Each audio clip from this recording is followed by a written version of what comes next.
ఉషోదయం ప్రేమించు కాపరి ఉష కిరణాలు ఉదయకాలపు వాక్య ధ్యానంనకు మిమ్మల్ని ఆహ్వానిస్తున్నాం. ప్రార్థన.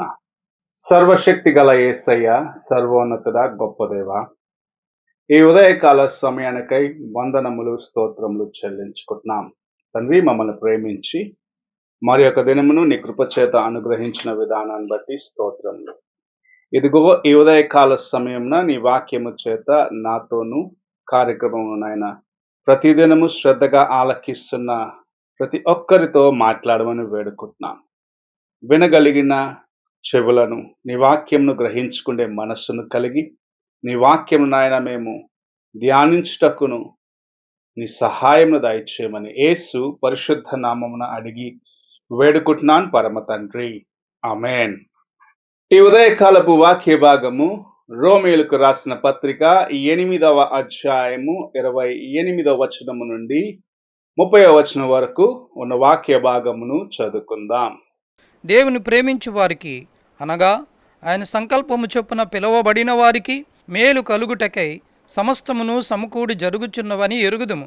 ఎందుకనగా తన కుమారుడు అనేక సహోదరులలో జ్యేష్ఠుడగునట్లు దేవుడు ఎవరిని ముందు ఎరిగెనో వారు తన కుమారునితో సారూపము గల వారవుటకు వారిని ముందుగా నిర్ణయించెను. మరియు ఎవరిని ముందుగా నిర్ణయించెనో వారిని పిలిచెను. ఎవరిని పిలిచెనో వారిని నీతిమంతులుగా తీర్చెను. ఎవరి నీతిమంతులుగా తీర్చెనో వారిని మహిమపరచెను. మనము దేవుని చేత ఏర్పరచబడిన వారమై ఆయన కుమారులుగా, ఆయన యొక్క మొదటి ఫలముగా నీవు నేను ఉండాలని ప్రభు ఆశించి ప్రభు అయిన యేసు క్రీస్తు స్వారూప్యములో నిన్ను నన్ను ప్రభు చేసి ఉన్నారు.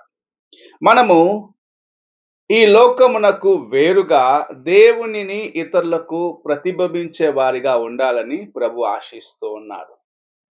నీ జీవితంలో, నా జీవితంలో దేవుని యొక్క మహిమ ఇతరులు చూడాలి అన్నది ఆయన యొక్క ఉద్దేశముగా ఉంటున్నది.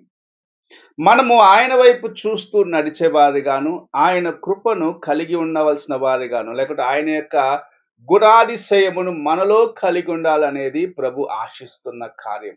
ఆయన మనలను ఎన్నుకున్నది అందుకోసమే. మనము ఆయన యొక్క కుమారులుగా, కుమార్తెలుగా ఎన్నుకొనబడ్డామంటే ఆయనను మనము ఇతరులకు చూపించేవారిగా ఉండాలి. ఈ ఉదయకాల సమయమున ఆ గొప్ప కృపను ప్రభు మనకు అనుగ్రహించి ఉన్నాడు అనేది జ్ఞాపకం చేసుకోవాలి. ఆయన నిన్ను అబ్బా తండ్రి అని ఆయనను పిలువుటకు నీకు తన కృపనిచ్చి ఉన్నాడు. ఆయనకు సమీపముగా రావుటకు, నీవు మోకరించిన ప్రతి క్షణము దేవునితో మాట్లాడినప్పుడు తండ్రి, నాయనా అని సంబోధించుటకు ప్రభు నీకు అనుమతి ఇచ్చినాడంటే నీవు ఆయనకి ఎంత సమీపముగా ఉన్నావు. నీవు ఆయన యొక్క కుమార్తెగా, కుమారుడిగా, ఆయన యొక్క కుటుంబముగా ఉన్నావు అనేది ప్రభు జ్ఞాపకము చేస్తున్న కార్యముగా ఉన్నది. ఆయన కుటుంబములో ఉన్న వారిని ఎలాగూ తీర్చిదిద్దాలో ఒక తండ్రిగా ఆయన ఎరిగి ఉన్నాడు.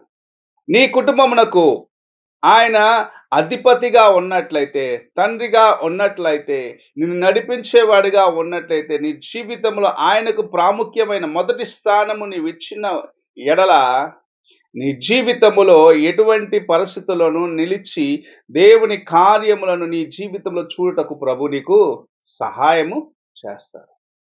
ఈ ఉదయకాల సమయమున ఆయనను నీ ఇంటిలో లేకపోతే నీ జీవితములో చేర్చుకొని ఆయనను నీ యొక్క తండ్రిగా, ఆయనను అబ్బా తండ్రి అని పిలిచే మనసు కలిగి ఉన్నావా అని మొదటిగా నిన్ను నీవు పరీక్షించుకోవాలి.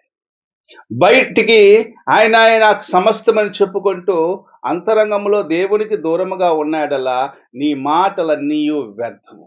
యెహోషువ చెప్పినాడు, నేను నా ఇంటి వారు యెహోవాను సేవిస్తాము. అనగా ఆయనే మాకు సమస్తము. ఆయన నడిపించే మార్గంలో ఇంతవరకు నడిచాను, ఇంకనూ నడుస్తాను. నేను మాత్రమే కాదు, నా ఇంటి వారును ఆయననే వెంబడిస్తాను. అలాంటి మనస్సు కలిగినట్లయితే నిజముగా దేవుని యొక్క కృప నీ జీవితంలో విస్తారముగా కుమ్మరించబడుచున్నది. మనం యెహోషువను చూసినప్పుడు మోషేకు పరిచారకుడుగా ఉన్నాడు. కానీ మోషే తర్వాత ఇశ్రాయేలును నడిపించే నాయకుడుగా ప్రభు అతనిని ఎన్నుకున్నాడు. నిన్ను కూడా ప్రభు అలాగు చేయాలనే దానికోసమే, నిన్ను హెచ్చించాలనే దానికోసమే నిన్ను తన యొక్క కుమారుడుగా, కుమార్తెగా ఆయన స్వీకరించినాడు. ఆయనతో నీవు నడిచినప్పుడు ఆయన నేర్పించాలనుకున్న కార్యములన్నిటిని నీకు నేర్పిస్తాడు. నీ జీవితంలో నీవు ఏవైతే నేర్చుకొని నడవాలనుకుంటున్నావో, ఏ కార్యంలో అయితే ప్రభు నీ జీవితంలో నీవు కలిగి ఉండాలని ఆశిస్తున్నావు, అవన్నిటిని నేర్పించి నిన్ను ఉన్నతమైన స్థానమునకు హెచ్చించేదానికి తన కుమారుడుగా, కుమార్తెగా ఆయన యొక్క ఆ కృపను నీకు అనుగ్రహించి ఉన్నాడు. ఆ కృపను పొందుకొనుటకు నీ హృదయమును నీవు ఆయనకు సమర్పించుకునేదానికి ఆశ కలిగి ఉన్నావా?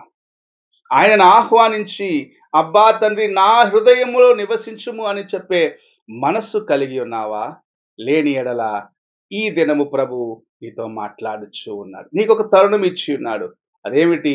నిన్ను నీవు ఆయనకు సమర్పించుకో.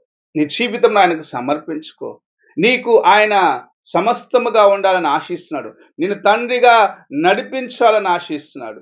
ఎలాగో ఒక తండ్రి తన కుమారుణ్ణి చేరదీసుకుంటాడో, ఎలాగో ఒక కుమారుని కోసము ఆయన ఎంత ప్రేమతో ఎదురు చూస్తూ ఉంటాడో, తన కోసం సమస్తము చేస్తాడు. అలాగూ సమస్తమును నీ జీవితంలో చేయుటకు నీ కోసము ఆయన వేచి ఉన్నాడు. నీవు ఆయనకు తగిన జీవితమును కలిగి ఉండుటకు మొదటిగా ఆయనకు నీ జీవితాన్ని సమర్పించుకుంటావా?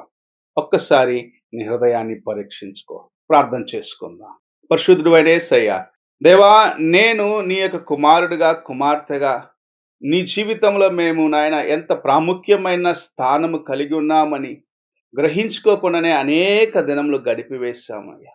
మా కోసము నీ యొక్క కౌగిటిని చాచి ఎలాగు నీవు వేచి ఉన్నావని గ్రహించుకొని నీ వైపు చూడుటకు మాకును సహాయము చేయము. ఈ కార్యక్రమం వీక్షిస్తున్న ప్రతి ఒక్కరికి నీ కృపను అనుగ్రహించి నీ కుమారులుగా, నీ కుమార్తెలుగా తమ యొక్క జీవితములో నాయన వారు ముందుకు వెళ్ళుటకు కావాల్సిన ప్రతి మంచి ఈవిని అనుగ్రహించి దీవించమని యేసు పరిశుద్ధ నామమున అడిగి వేడుకుంటున్నాను పరమ తండ్రి. ఆమేన్. తండ్రి అయిన దేవుని ప్రేమ, కుమారైన క్రీస్తు కృప, ఆదరణకర్త అయిన పరిశుద్ధాత్మక సహవాసము ఇప్పుడును ఎల్లప్పుడూ తోడయుండి సదాకాలము నడిపించునుగాక. ఆమేన్.